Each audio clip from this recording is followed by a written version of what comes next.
It's good to see all of my relatives here. I'm a descendant of Clifford Adams. We're the Finley Adams here. That song you just heard, I'm going to give that to you, all of our family. I made that song, so that's our song. This is our family song. So we're going to go through sets of songs here, and it's for the people. It's for each and every one of us.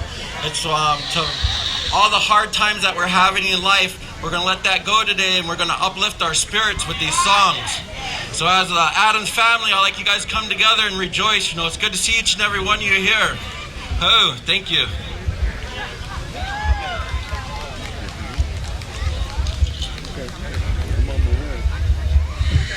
Did you see? But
You know, as we all gather with one another, loved ones past, they're watching us right now, and they see everything that we do in life.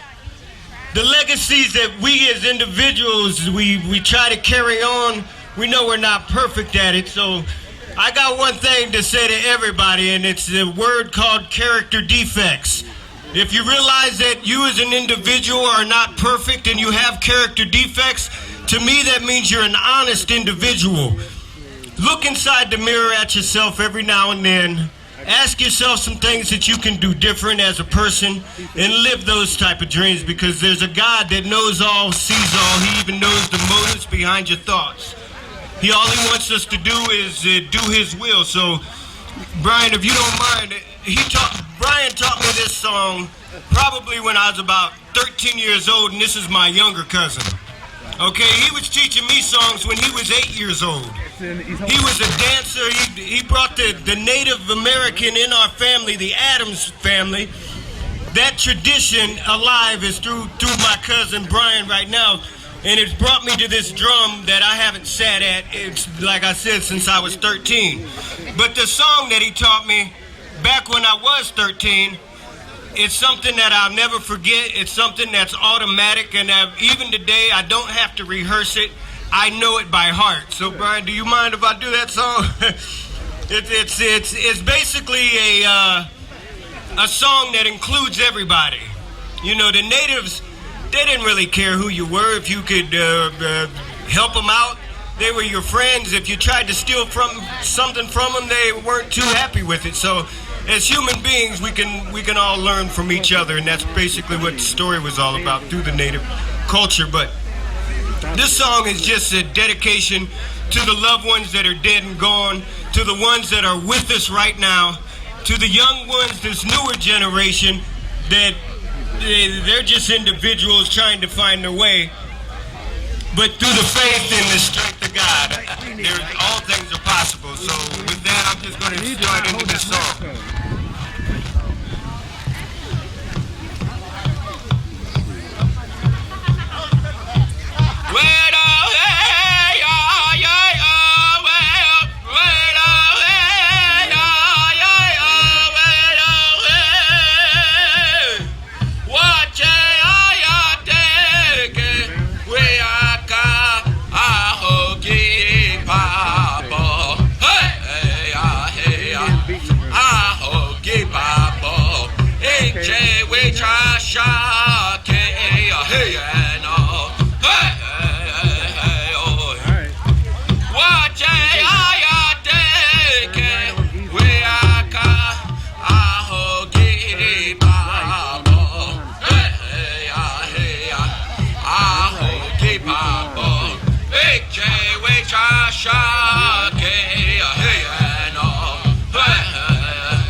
My name is Rick Haycock, and I want to share some things. Some of you might not know this is that a number of the folks here have Native American ancestry. And first of all, I want to introduce some people.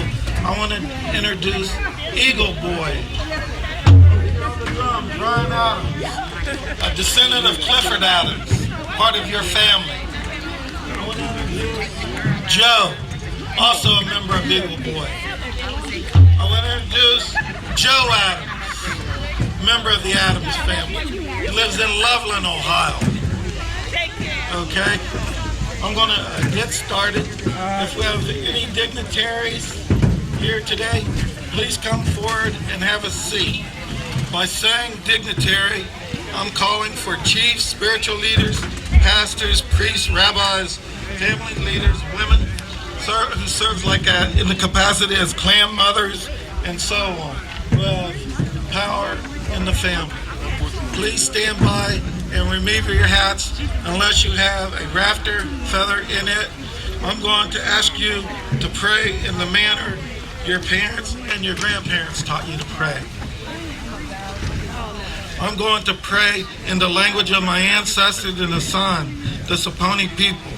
Wet me wangoa biwa. Dear God, I ask you to forgive me if I'm mispronouncing any words in my language.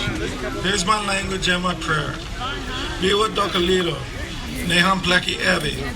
Wet me wangoa biwa. Pilahak on, my minosa, nigas, monahena. Pilahak on, atima toy, monahena, huk, ningita. You may be seated. I want to thank Mark Evans for the invitation to talk at the 93rd Adams Family Reunion for the installation and dedication of the Underground Railroad marquee. Before I get started, I want to mention I've had 2 heart attacks and 3 strokes, so I might mispronounce a word or lose my thoughts or so on. I'm just kidding. If I do that, I'll ask you to please forgive me. Disclaimer, I don't deny I have any African or European ancestry. One of the first things I want to point out is I won't be talking today about Simon Kenton or Daniel Boone. The first white settlers in Champaign County were French Canadians in 1797. Pierre Degan and his Indian wife. They left around 1797 and moved towards the wilderness. The country was already the site of several small Indian villages. As I stated, I'm a Saponi Indian. I'm an Ohio River Valley Sioux. My Indian name is Bini Hamani Wichasha. My English name is Richard Lee Hathcock. We spoke the same language as the Tulo and the Dakota Sioux. They, the Dakota, understood many of our words, and our tribes, you can't, well, that'd be better. Can you hear me? My tribe's primary surnames are Hathcock, Richardson, Mabra, Lucas, Hedgepath, Lynch, Silvers, Mills, Harris, and several other names. And there's approximately 3,800 tribal members down in Halifax, Warren, and Lucas, Nash counties, North Carolina. The Saponi Indians live on a reservation in Virginia on the Virginia-Carolina line. Some of the Saponi Indians left the reservation area for Ohio in the 1830s and 40s. My family settled in Ross and Pike County, Ohio. I claim both my Saponi and Chickamauga Cherokee lineage. My Cherokee ancestry came from Tennessee and Georgia, lying probably near Lake Chickamauga. My Chickamauga Cherokee ancestors fought with the British against the Americans during the War of 1812. After that war was over, the British fled north to Canada. The Americans punished the Chickamauga Cherokee warriors and their families for fighting on the side of the Americans, for fighting on the side of the British. The Americans captured my great ancestors and sister Dinah and moved them from Georgia, Tennessee area to Virginia, up into Botetourt County. Some of these records are found in Kentucky courthouses. As stated, I'm here to talk about the first inhabitants. I'm going to share with you some traditional teachings. Nothing so sacred that it takes you into a sweat lodge or anything like that, or into our sacred circles. This is just basic general knowledge that you go, if you go to a powwow, if you talk to, say, Indian people out here, if you have questions, they can tell you. I'm not trying to come up with anything new or anything old. Monahana, that's in our language for Mother Earth, has given us the four sacred herbs for prayers. We use cedar, sage, sweetgrass, and tobacco. Like the Jewish and Catholic Church use incense. The four directional colors for the north, red for the south, yellow for the east, and black for the west. The three sisters are corn, beans, squash,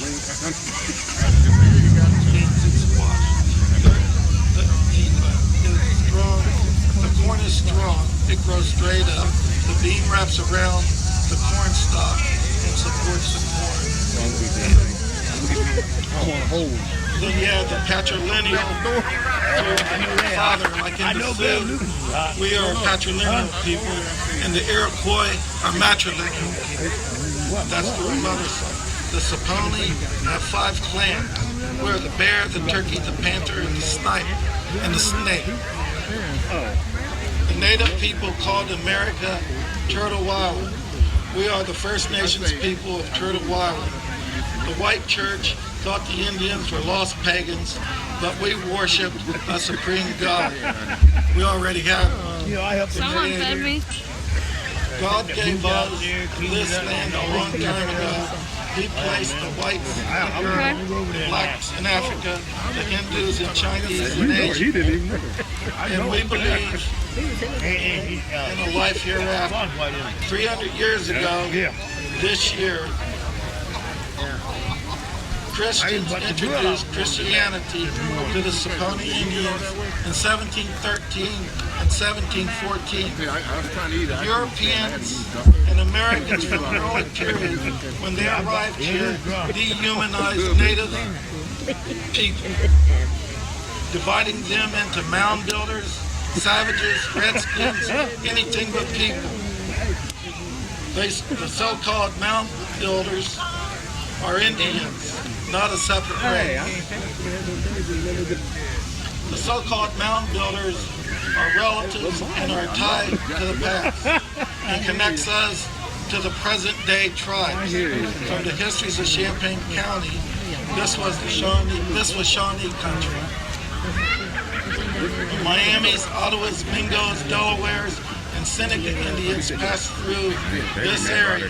Historians say these Indians developed the mound builders culture. The mound people were 8 miles southeast of Urbana near Mechanicsburg. After the signing of the Greenville Treaty, the newly chosen chief, Shawnee Chief Tecumseh, established a new village on Deer Creek near Urbana. Although not currently a part of Champaign County, Catawba was once included within the borders of Champaign, which is now Clarkdale. It probably had a Catawba Indian presence. We know the Catawba Indians lived on Selma Pike in Greene County. The Jeffreys, they came here from Virginia, ran into and towards Clark and Madison County. The Catawbas are from the Carolinas. Oh, he's good. There was also a Catawba Island at Lake Erie. Some of the, I should say Lake Erie, not Erie. Lake Erie, talking country, you know. Some of the southeastern native tribes residing in the area, Indian and Indian descendants. Some of the tribes are Saponi, Cherokee, Powhatan, Catawba, Chirraw, Nottoway, and Meherrin. When you read the history of Catawba, the town of Powhatan is often mentioned. Now I want to talk about the mixed band of Shawnee and the Seneca Cayuga. Several Tugalog Saponis occupied Indian lands in Logan County before moving to Missouri and Oklahoma. The Tugalog and Saponis lived with the bands of the Seneca Cayuga. What happened was this occurred when we was adopted into the Iroquois Confederacy in 1753. And instead of being wiped out by the white people, some of our people moved north into Pennsylvania, then into New York, then we moved into Ontario on the Six Nations Reservation. One of our chiefs just passed away, one of our Chief Frank Buck. That's all right, I'll let you have it. A number of ethnohistorians and ethnologists have cited a number of First Nations people, tribes, nations as being prematurely extinct. By doing this, the government extinguishes treaty obligations. So by doing this, when they say that the tribes are prematurely extinct, the government wants to extinguish treaty obligations and say you're no longer here. So we can't honor you. We can't give you a piece of the pie. We can't give you back your land because you're not here. And so, sure. I'd like to share with you. And then another thing I want to share, next to my last thing, is I want to talk about the Nat Turner Rebellion in Southampton County, Virginia, 1831. We're talking about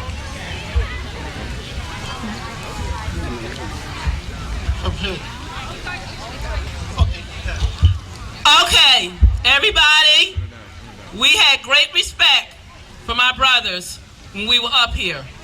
They need the same respect. We need to pay attention. If we were not going to pay attention to them, can we move away from the stage so the few of us that are paying attention to them can hear them? We want to thank you for your patience, but they are saying some very important things and very important information that our people need to hear. Thank you. Thank you. I appreciate that very much. A boss man. One of the last, or next to last, Nat Turner Rebellion, Southampton County, Virginia, 1831. Got changed. These families may sound familiar to you. Artists, Newsom, Turner, Haycocks. They all lived in this county. The year before 1831. Can't hear me? Does anyone hear me? Okay. Okay.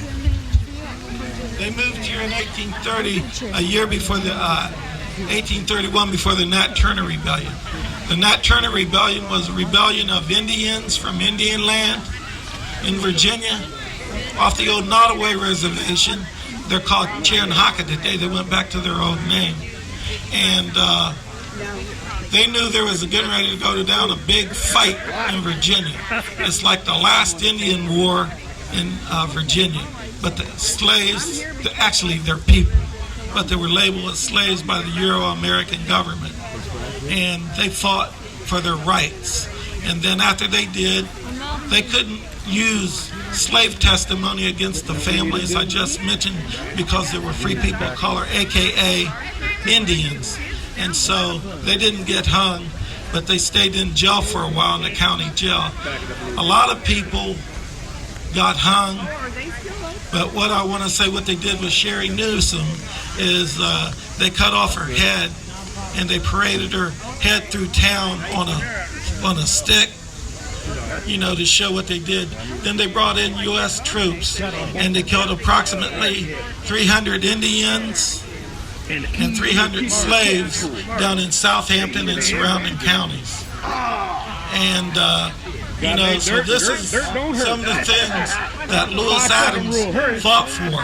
And down in southern Ohio, down in Jackson County, Lawrence County, and Guy County, you had Indians down there, the Harrises, the Lucas, and the Stewart families. They were for Indians from out of Virginia, and they also helped bring slaves across the River Jordan, the Ohio River, as was stated earlier.